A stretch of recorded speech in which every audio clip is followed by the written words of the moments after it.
မှာကျွန်တော်ကားလဲကအကုန်လုံးပြောင်းသွားရဲဆိုတော့ကျွန်တော်ရှင်းရရပါအေးဒီဒါကကားလဲတူပေါ့နော်ကားလဲဖိုးကတော့ကားလဲဖိုးကအေဒီယန်အပင်နေဗျာရှိရဒါပေမဲ့ကျွန်တော်ရဲ့အသေးရကွာဒီရင်နဲ့ချီရဆိုတော့ကျွန်တော်ရဲ့လိုဘတ်ဆိုပြီးတော့ကျွန်တော်ရဲ့အသေးတွေကိုဖိုးွားမှာဆိုပြီးတော့ကားလဲတူကအပင်အကုန်လုံးရှင်းရရပါတော့ဒီကတော့မှာပါကျွန်တော်မေ့ပြီးမှားပြီးတော့ဗျာစိုက်မိသွားဟုတ်ဘယ်မှာရောက်လာကျွန်တော်ဒီဦးကြီးပေါက်မယ်ဟုတ်ပါဘူး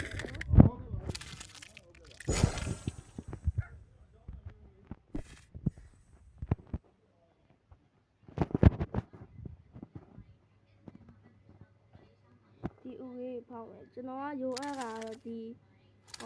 ခွေးတွေဒီကြောင်ရေးခွေးပေးဟာခွေးရိုးတယ်ရပြီ50တစ်350ခွေးရိုးတယ်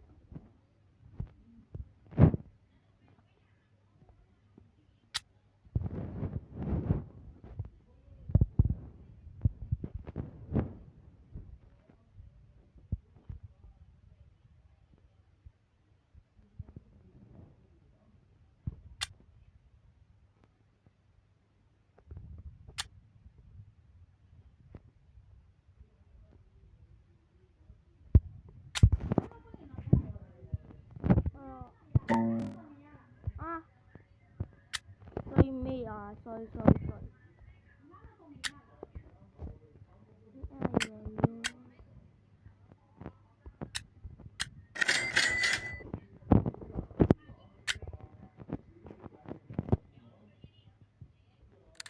yes go ဒီကိုရပါလို့ပေးရဲဆိုရင်ကျွန်တော်ပြ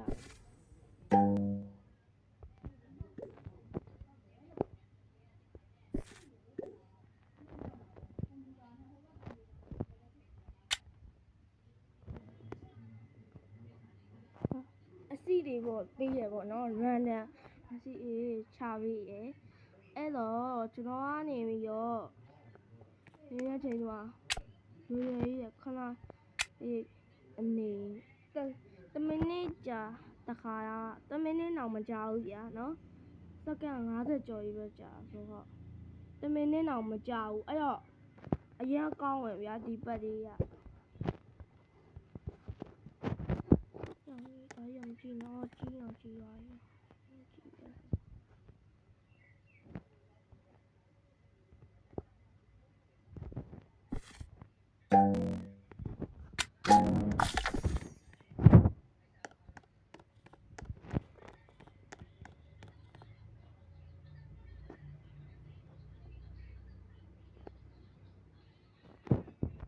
ဒီမှာ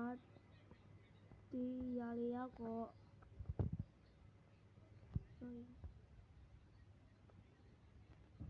ဒါအမန်လုံးပေါ့နော်ဒါကြောင့်အန်ဆိုတာအန်တော့အမန်လုံး၄ခုနဲ့ခမ်းမီရန်ဗျာခမ်းမီရန်ဆိုရင်45မိနစ်ကြာတယ်ပေါ့နော်ခရရိုးဘာဖြစ်ဒါဘာမှသုံးဆောင်မရရင်လည်းကျွန်တော်အန်ထရာစီးဘက်ထဲမှာမရှိပါဘူးတခြား normal အသီးတွေပဲရှိရပေါ့နော်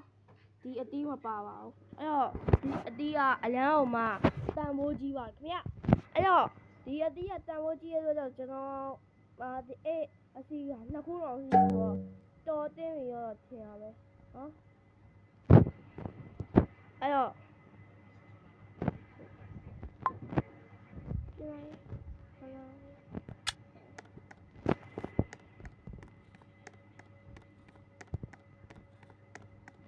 ကျွန်တော်အကခုချိန်ဒီအကမရနိုင်သေးစိတ်ကတိုးရရိုးအလက်ချိန်ကြရင်ပြရမျိုးတွေတမင်တက်တော့ပေးကြဗျာမရောက်ဒီတမင်နဲ့ရုပ်လဲဆိုရင်ပြောပြမယ်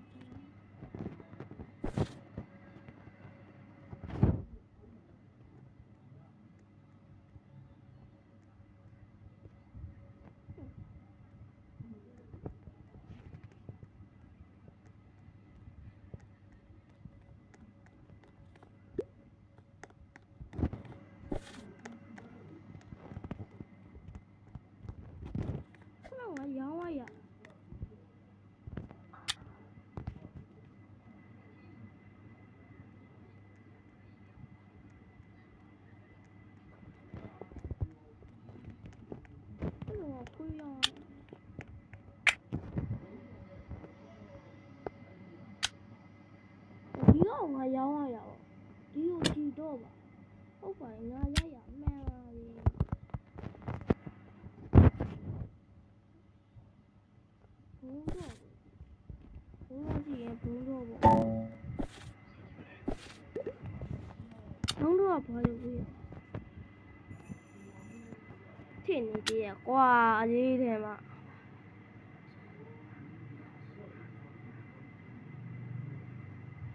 အဲ့ရောက်ဒီကောင်ကတူတူပဲကွာအဲ့လိုကောင်းပါဗောကျွန်တော်ဒီကောင်ကိုဗျာအတော့မဝင်ဘူးထင်ပြီးတော့ဟေ့အောင်ရဲသားဝါကြီးကဘလို့ကြီးအောင်က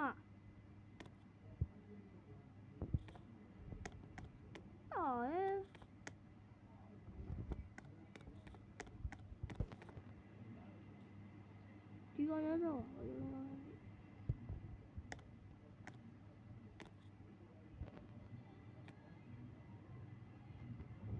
ဒီကောင်ကျတော့အယူတော့ဖြစ်လို့ထင်တယ်။ဒီကောင်ကျအယူတော့မဟုတ်တော့ဗျာ။ဟွာဖြစ်တယ်။မသိရင်ပေါ့။သူရမ်းတော့ကျအယူတော့မဟုတ်တဲ့ကြောင့်ရလေဗျာ။လှတယ်။ဒီကောင်ကျမလှဘူး။ဘာလို့လဲဆိုတော့အယူတော့ဖြစ်နေတယ်။ဟုတ်ကဲ့။ဒီကောင်အော်ဒီမှာ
What the heck?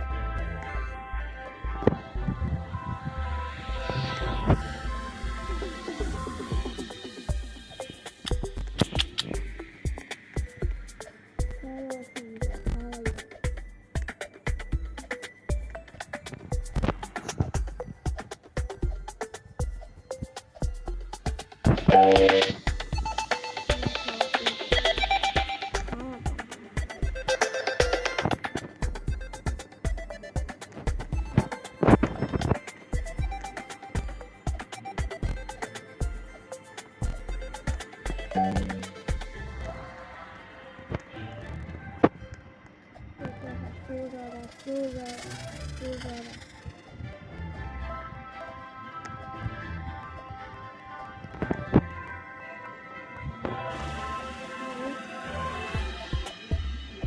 နေတယ်နော်ရေနေတယ်နော်ရေမီယောမမီယော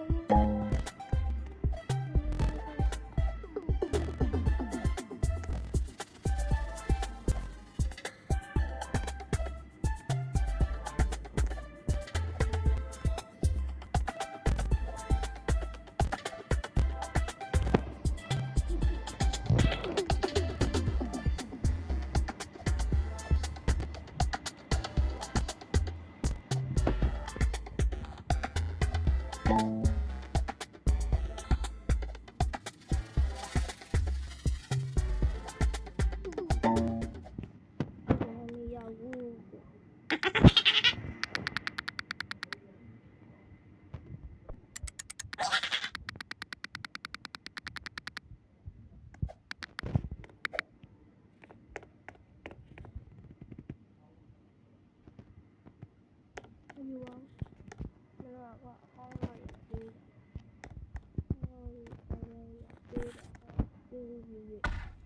ดูวิวก็กันเบจ่าบ้า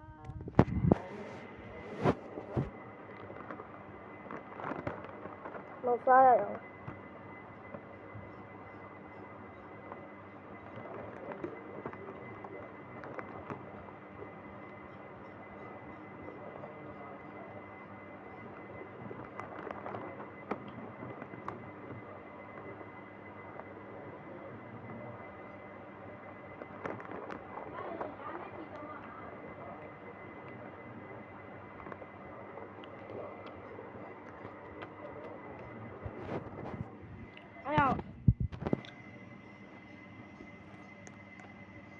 နောက်တစ်ချိန်ခုနကမျိုးအပ်တွေဥတွေကို channel ကိုရောက်ပြီးထည့်ရတဲ့ event ရာမှာကျွန်တော်ပြန်လို့ကြကဲအားလုံးပဲကျွန်တော်ရဲ့ဒီကောင်အားတော့ကျွန်တော်ရဲ့ inventory ထဲမှာစီပတ်ထဲမှာ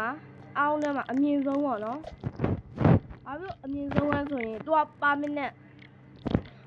ဆိုတော့အမြင့်ဆုံးပဲဗျာ။အဲ့တော့ဒီကောင်ကအမြင့်ဆုံးမို့လို့ကျွန်တော်ဒီကောင်အသက်50ဖြစ်တော့ရုပ်ခဲ့ရပါတော့နော်။သူအသက်50ဖြစ်တော့အဲ့တော့ကြောင့်ပတ် rotation တက်တဲ့ကိုထဲကိုရတော့ပါပြီ။အဲ့တော့အခုထည့်ရိုက်ပါတယ်တနားရီတောင်စောက်ရမှာပါ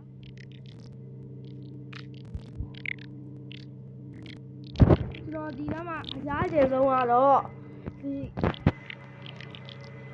acid ဟိုရကျင်တာပါကျွန်တော် acid ကိုရရင်ကောင်းမှာဒါမှမဟုတ်ရင်ဟို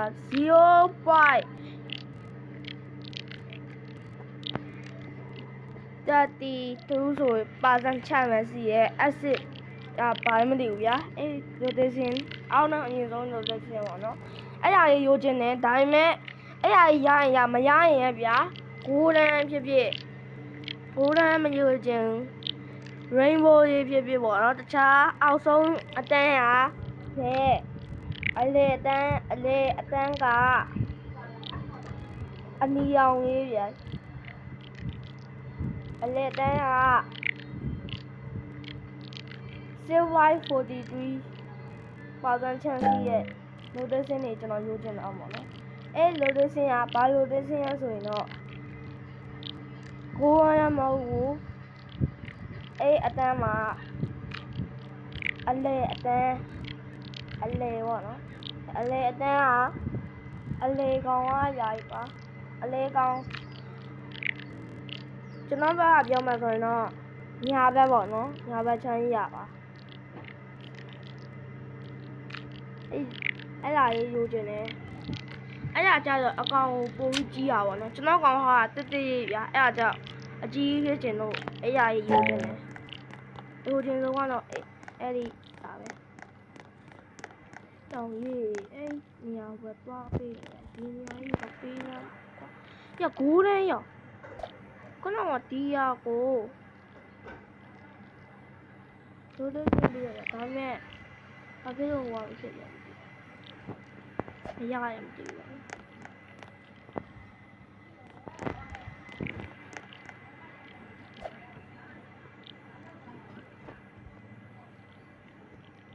ပစ်တီလေး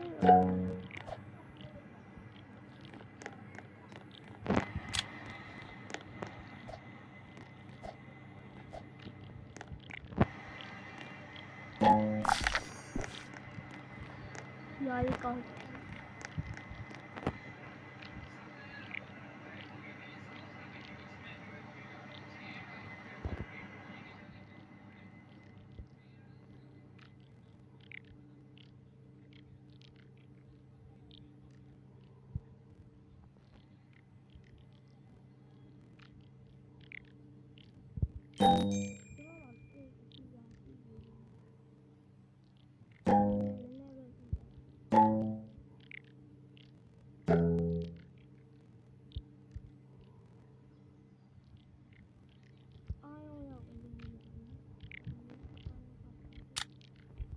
ဘာဖြစ်လဲ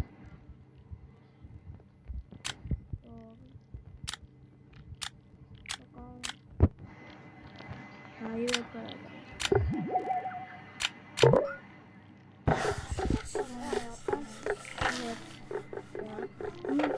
တင်ပြီးနောက်ပြီးရသူတို့နော်ရိုတေးရှင်းထုတ်အချိန်ကြီးရ short ပြီးရပါတော့ short ပြီးရတော့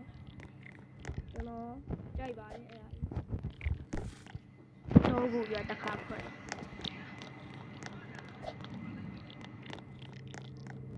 တော့အရင်ပြောတယ်ကျွန်တော်အရင်ကမှပြောရဗျာအဲ့လိုဆိုဒီရောက်ပြီမထင်တော့ကျွန်တော်မထင်တော့ရတာအသက်50လောက်ရှိဆိုဖြစ်နေရဆိုမထင်တော့ဒါပေမဲ့ကဲကောင်းတယ်တော့ဖြစ်နေကျွန်တော်ဒီနေရာကြီးကိုပြောင်းသွားပြီ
မှာပေါ့နော်ကျွန်တော်ကနည်းနည်းပဲရောက်သွားတယ်အဲ့တော့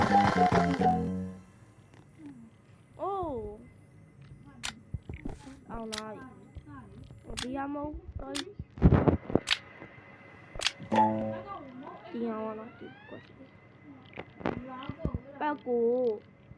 ရူးပဲပြီအခု150တန်းတူးရတယ်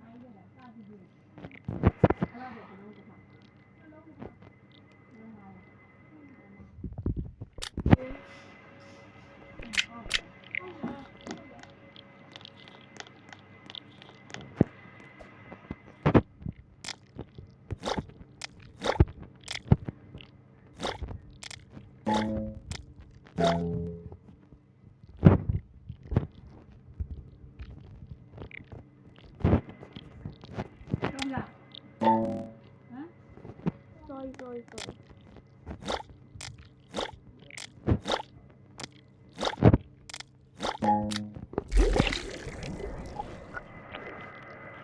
上哪儿？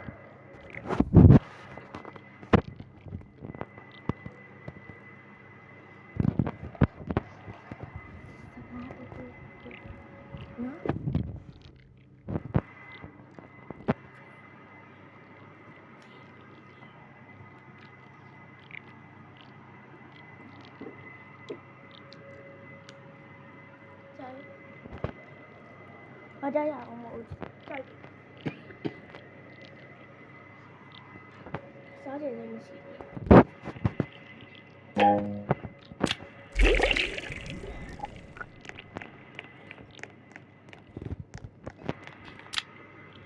Dragon Fly ကလူတွေစရမသေးဘူး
အဲ့ရောက်ဒီကျွေးတော့အဲ့ရောက်ကြီးပဲတက်ရ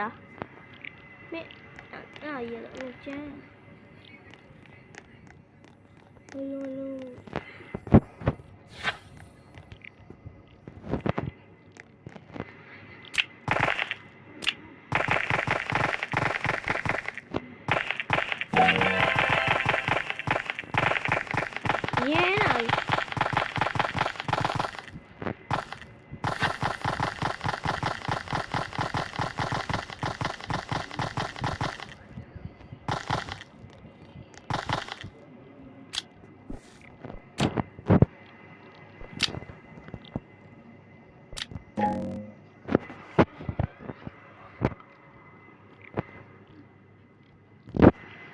အခု150 80လောက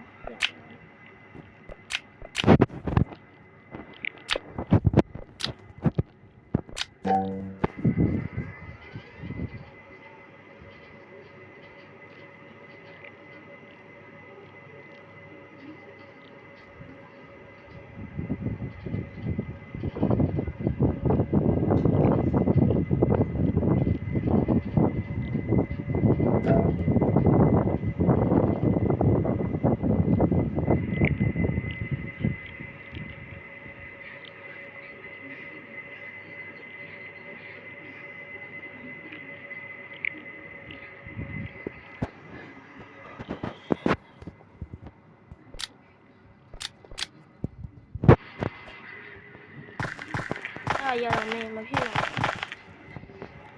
င်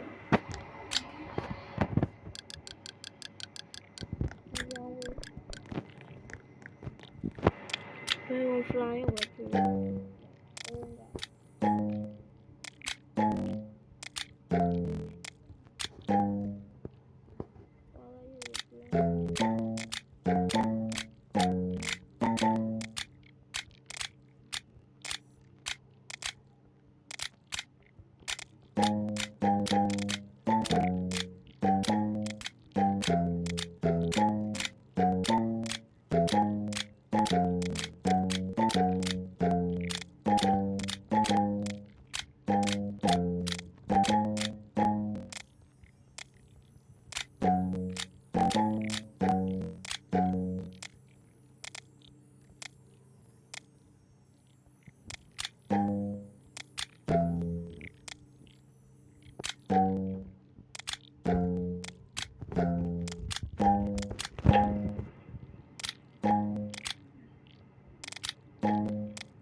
你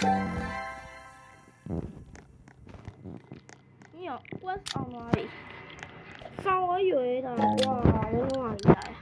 West ကရွေးတာ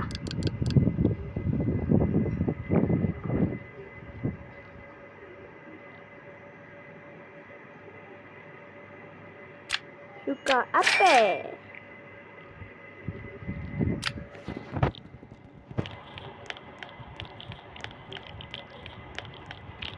တကားတဲ့ထိုင်ရောရုံရအောင်လိုက်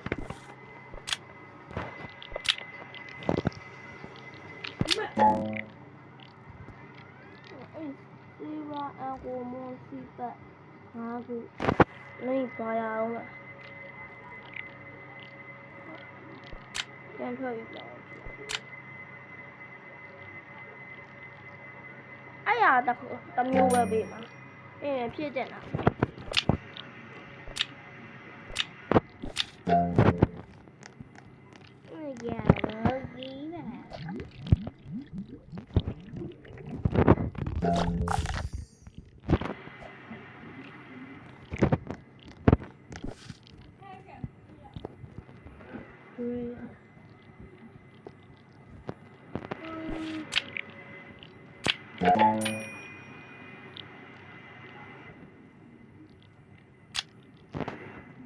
အမျိုးသားမင်းအား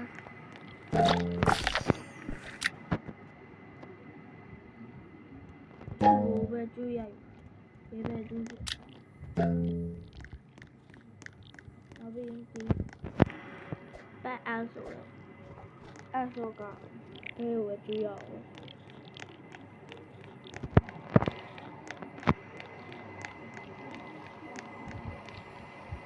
စကြိုးတက်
မရှိ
ဖြစ်မှာ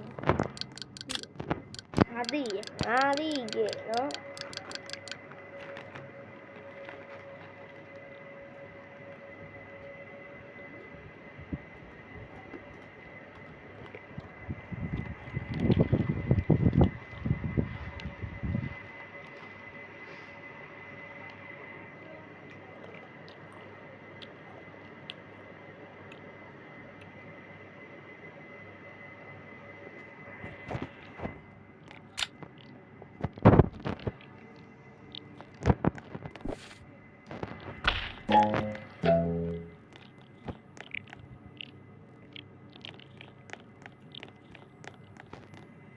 Này kìa.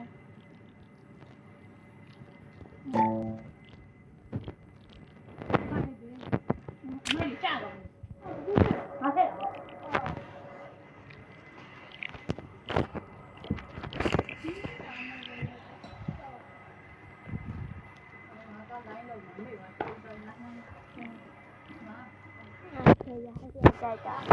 Chào.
Sorry ပါကျွန်တော် AS ခဏလေး ASK ရမပြောမယ်ငါမပြော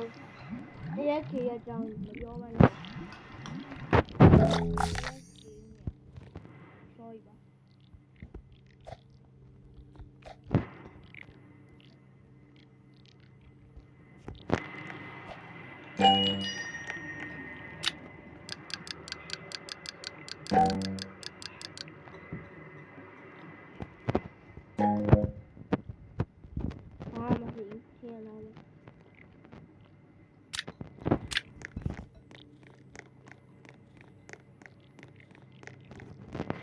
ကောင်းတယ်ရှိရဒါရီတော့ရှိ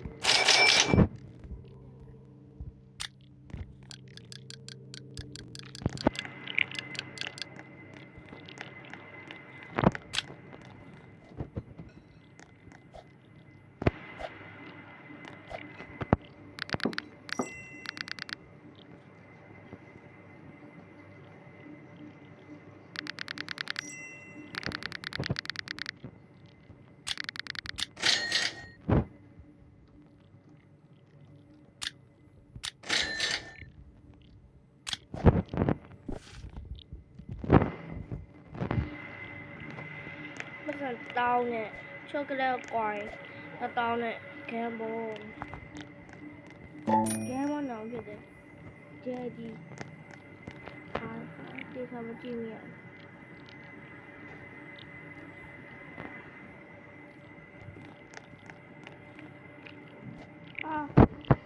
ညားလာနော်အော်ခုနက3မိနစ်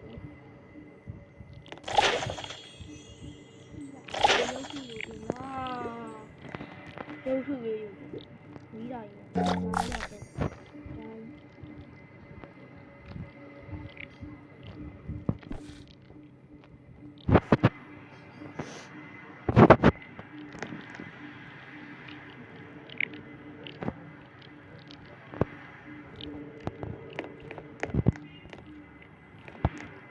ဘာရုပ်လဲဘာပြမယ်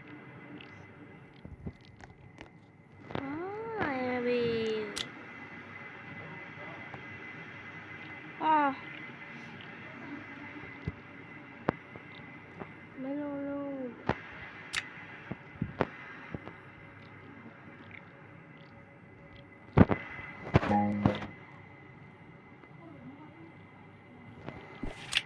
ကိုမောအဲ့ဒီပြန်ဟော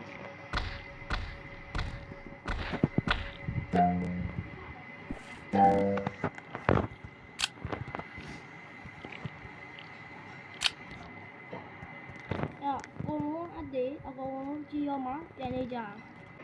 ကဲအားလုံးပဲခုတော့ပြန်ပြီးတော့ကြီးရပြီပေါ့နော်အကောင်ကြီးပါပြီအဲ့တော့ပြန်ဖောက်ပါနော်ရောင်ရေကဲစားရတဲ့ကဲပေါင်းလေလဲဟေး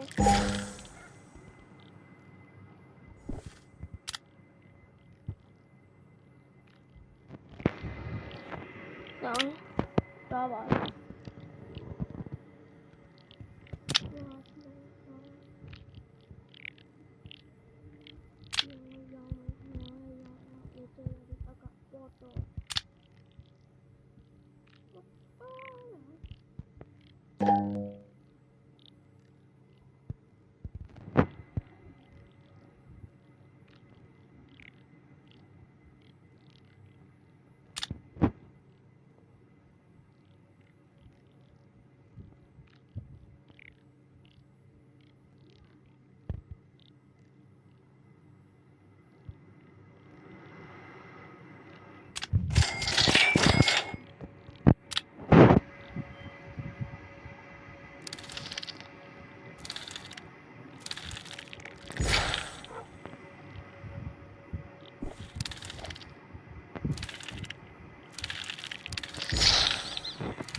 ကဲအားလုံးပဲ